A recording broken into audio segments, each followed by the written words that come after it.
Have you ever walked away from a conversation feeling just totally drained, maybe even a little bit down, even though you were in a great mood just minutes before? It's such a gentle question, but it really hits home, I think, because it's a moment we all recognize. That sudden depletion of your mental battery. It's that moment where you look around and you wonder, wait, where did all my inner peace go? Exactly. Welcome back to the Deep Dive. Today, we are opening up a set of sources that gets right to the heart of this, the transfer of negative emotional pressure and what the research says about creating an emotional sanctuary for yourself. Our mission in this deep dive is really to give you a shortcut. We've boiled down the research on this whole emotional transfer thing into 3 core actionable insights. Right. So you can protect your peace without, sacrificing your compassion. We want to help you decide what gets to influence your day and what stays outside. We've synthesized all the material, and now we're ready to guide you through the key findings on why protecting yourself isn't selfish. It is a fundamental, necessary act of self-respect in adult life. And before we jump into the details, if you find this discussion helpful and practical, maybe take a quick second to like, share, and subscribe to the channel. Everyday Simple Truths. We really appreciate you joining us on this journey. We do. Okay, so let's unpack this core idea of emotional contagion, because that's really where all the exhaustion starts. Right, and we need to clarify the language right away. When we talk about energy here, Sure. The material we reviewed is very quick to say this isn't about some vague mystical force. Not at all. It's about that real, tangible feeling you get from a person's behaviors, their tone, their body language. It's the atmosphere they carry into the room with them. It really is. You can almost think of it like a physics analogy, like emotional tuning. If you strike a tuning fork, another fork nearby will start to vibrate at the same frequency. Humans. We do this constantly. We absolutely do. And the writings, they describe the person radiating this low frequency perfectly. I think we all have a specific individual who springs to mind. Oh, for sure. This is the one who complains constantly, whose default setting is to find fault in literally everything. The traffic, the government, the coffee. The way the light is shining. Everything. They are the person who always sees the glass as half empty. And one perspective we examined paints this great, vivid picture. Oh, I remember this one. Yeah, the glass isn't just half empty, it's cracked, and it's probably filled with poison. Exactly. It's that deep level of entrenched chronic dissatisfaction that just defines how they interact with the world. Right, they aren't just having a bad afternoon, they're operating from a place of chronic, pervasive negativity. And this is where the mechanism of contagion becomes so interesting for you, the listener. The research highlights that after just a few minutes of exposure to someone carrying that kind of emotional weight, the heaviness they have starts to feel like your own. It just transfers silently. That's the core mechanism. And it's why protecting yourself is so vital. What's fascinating here is the powerful metaphor used by one of the sources. Negativity is described as being incredibly contagious. Likened to what? It was likened specifically to secondhand smoke for your soul. Wow. That is a deeply clarifying comparison. Isn't it? Because just like physical secondhand smoke, you don't have to be participating in the negativity or even consciously agreeing with it to inhale the impact. Exactly. You can be listening politely, you can be disagreeing internally, but your nervous system is still being affected. It's still taking it all in. It is. When someone is trapped in that loop of pessimism or anxiety or blame, that emotional state, it doesn't stay neatly contained inside them. Yeah. It leaks out. It affects everyone in their orbit. Yeah. Psychologically, this is linked to something called automatic mimicry. Your brain subconsciously mirrors their distress signals. Their low mood subtly pulls down your own. So we've defined the problem, the contagion. But what about when this comes from someone we care about? Someone we can't just walk away from. That's where the real emotional hurdle begins, right? It absolutely is. Yeah. And this raises a really important question about the instinct to withdraw. If you find yourself naturally pulling away from people who are always in that negative headspace, the sources firmly suggest this is not a social flaw. It's not a sign of you being uncaring. It's actually a very basic, very important survival instinct. And we have to be gentle here because the guilt is so real. We feel judgmental when we instinctively create that distance. We do. But the source material is crystal clear. This isn't about labeling someone as bad or lacking compassion. It's simply recognizing what you need to stay healthy yourself. The fundamental reason for pulling away.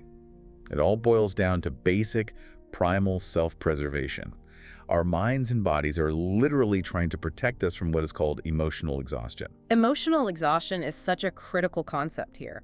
It's not just being tired, it's that sense that your emotional and your cognitive reserves have been completely depleted. Yeah. Just trying to counter or manage or even just hold space for someone else's chaos, it is taxing work. And it becomes especially critical in our high-stakes relationships. The sources really highlight our closest connections, partners, friends, family, And the workplace. and the workplace, where proximity is mandatory and you can't always escape. You can't just resign from your family, so the way that negativity transfers in those close quarters becomes exponentially more important to manage. You need practical shields. And the cost of not having those shields is immense. One of the sources has this beautiful analogy for it. What's that? It says that spending sustained time soaking in a toxic emotional atmosphere makes it fundamentally tougher to maintain your own calm and happiness. It's like trying to stay dry in a rainstorm without an umbrella. Exactly. You can try to dodge the drops, you can pull your shoulders up, but if you stand in a downpour long enough,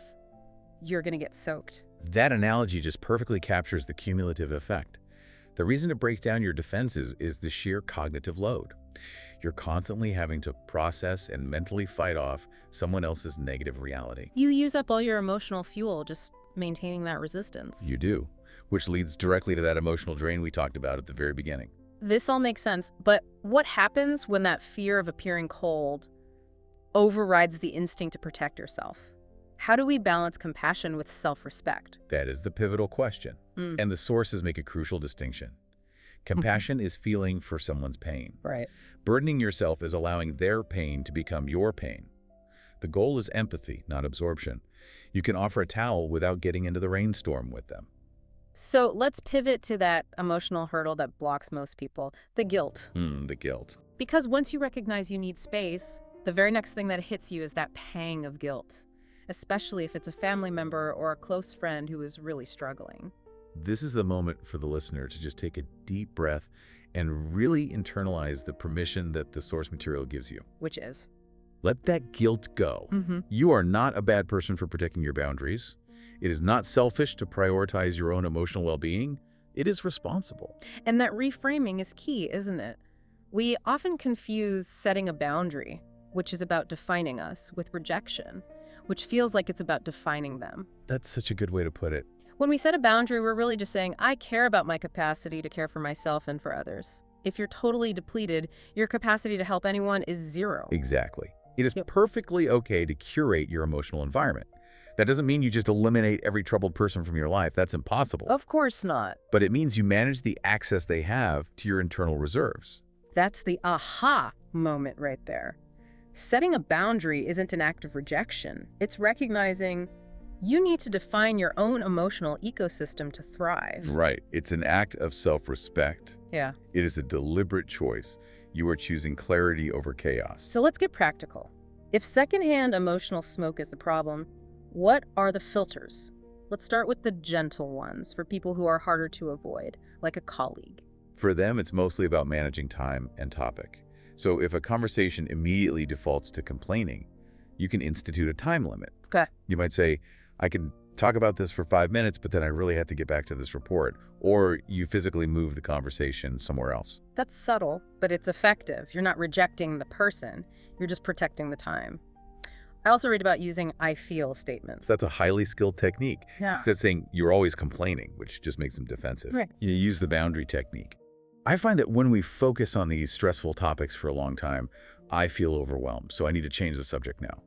You're claiming your space without attacking them. That's a world of difference. It puts the focus on your own internal maintenance. But what about the harder boundaries? The ones for loved ones where the exhaustion is chronic. With family or close friends, it's often about managing expectations and physical presence. It might mean shorter visits or only meeting in neutral public places.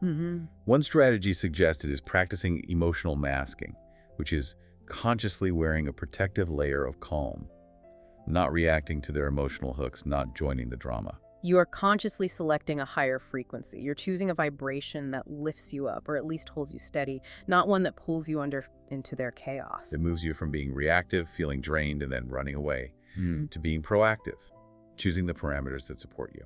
And the ultimate message here is permission. You deserve to be surrounded by light and positivity.